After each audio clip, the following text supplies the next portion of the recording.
Hello student, welcome to standard 9th geography. Let us continue chapter 2nd Indo-Genetic movement part 6. In the previous lecture we had seen the two types of volcano. They were dependent on the eruption. On the basis of the type of eruption, central type volcano and fissure type of volcano we have studied. Now we are going to study the volcano according to the periodicity of the volcanic eruption. So let us continue. If the volcanic eruptions are regular even in the present time, then such volcanoes are called as active volcano.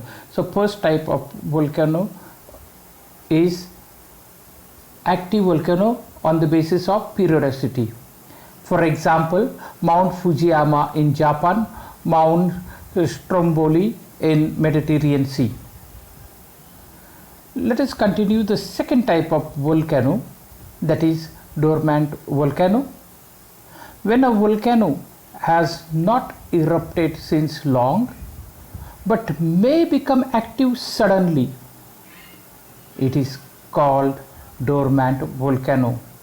For example, Mount Vesuvius in Italy, Mount Katmai in Alaska, Barren Island in India.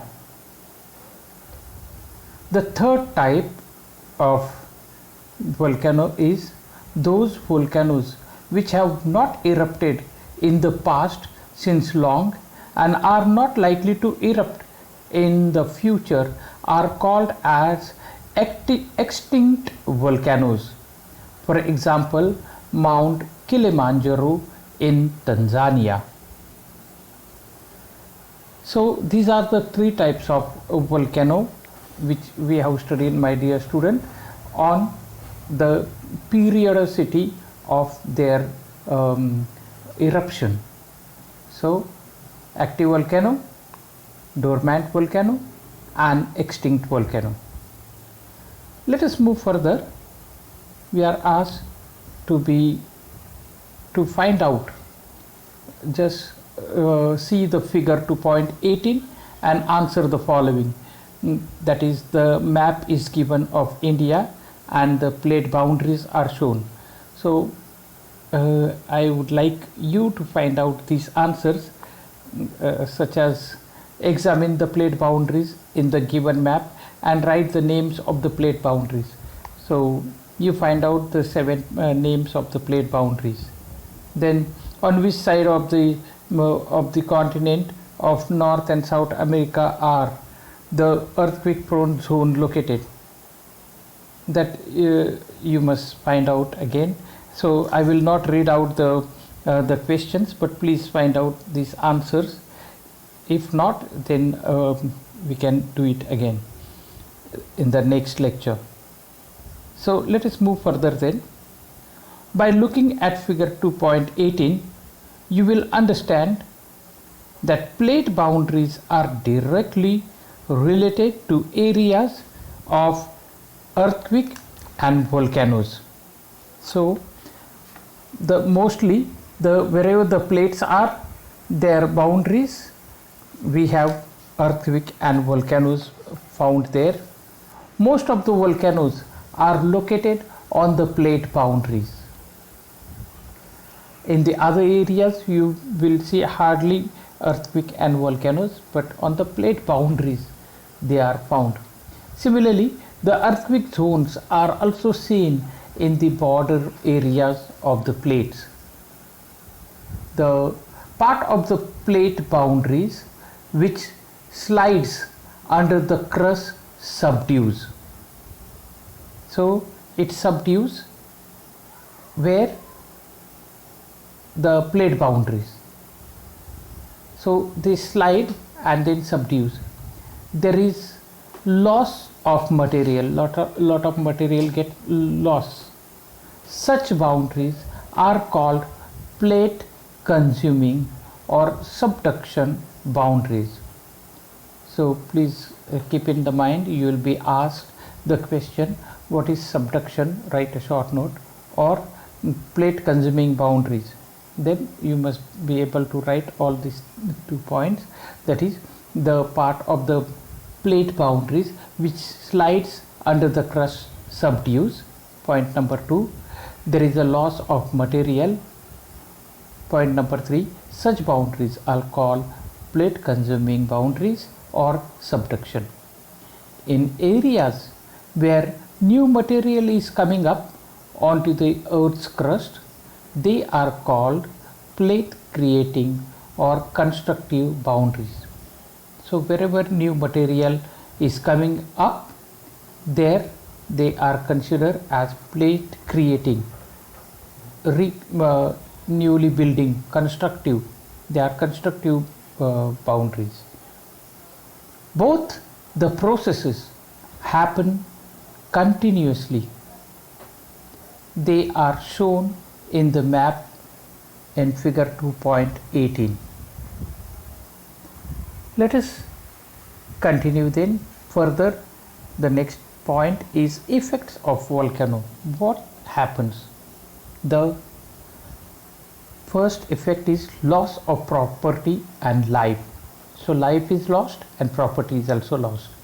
Sometimes tsunamis get generated due to volcanic eruptions occurring below the ocean floor.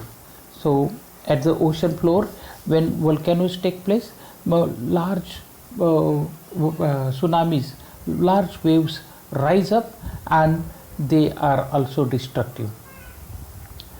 Dust, smoke, ash, gases, water vapor, etc. remains in the atmosphere for a long time.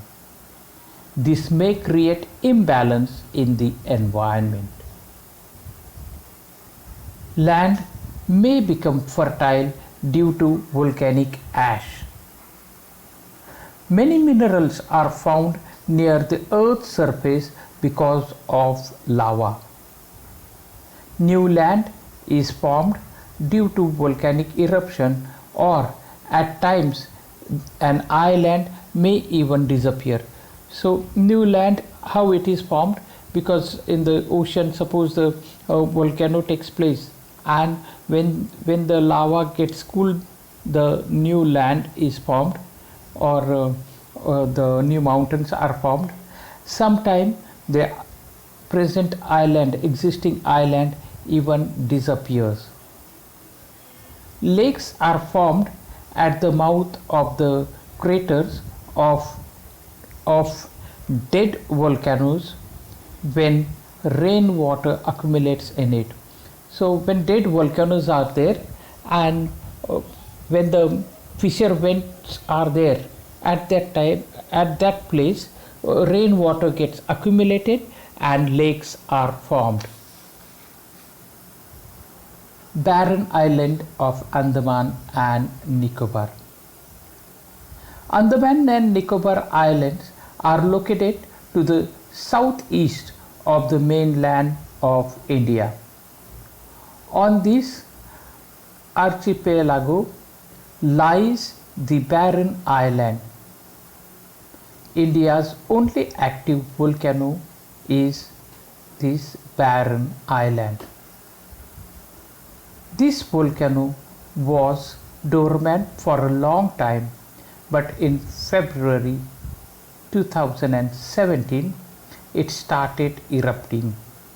So earlier it was